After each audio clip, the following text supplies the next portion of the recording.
They say Dracula drinks blood, but the real monster? He didn't need to. His name was Vlad, not a vampire, not a myth, but a prince, a warrior, a man so terrifying even his enemies whispered his name with fear, long after they were dead. Born in 1431 in a land drenched in shadow and war, Vlad III was the son of Vlad Dracul, a member of the secretive Order of the Dragon. That's right, Dracul literally meant the dragon. But his son? He went by a darker title, Vlad the Impaler.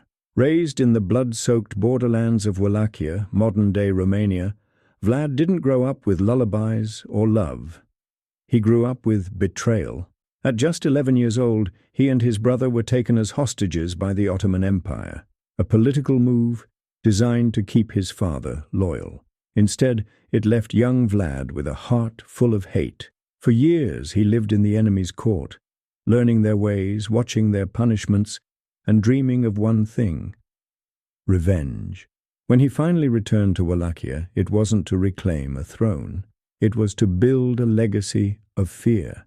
He didn't just punish traitors, he made examples out of them. Nobles who had betrayed his father were invited to a grand feast. As they laughed and drank, Vlad gave the signal. Soldiers burst in. The older ones were impaled on massive wooden stakes.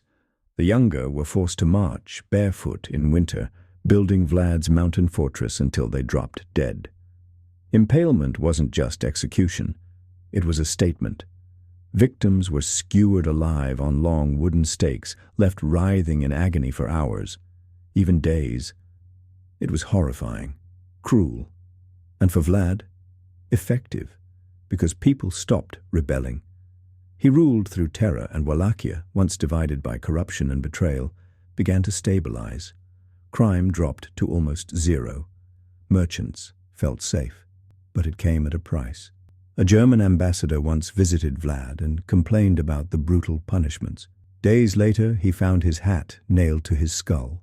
Vlad had warned him not to remove it in his presence. Apparently, he meant it. And yet, to his people, he wasn't a monster. He was a protector. Wallachia was a small Christian principality, constantly attacked by the Muslim Ottoman Empire.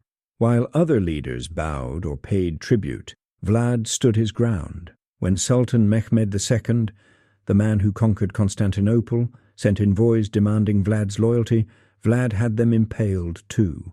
No gold, no submission. Then he did the unthinkable. With a small army, he invaded Ottoman territory, burned villages, and poisoned wells. He even released infected people to spread disease, a kind of biological warfare centuries ahead of its time. In 1462, the Ottomans struck back with over 100,000 soldiers. Vlad had maybe 30,000, but he had something else, a plan. As the Ottomans marched through Wallachia, they found entire villages abandoned, until they reached Targoviste. There, they stopped dead. Before them stretched a forest of corpses, 20,000 impaled bodies, rotting in the sun. Turks, traitors, even animals, all skewered, all displayed. The smell was unbearable. The message was clear. The Sultan turned back.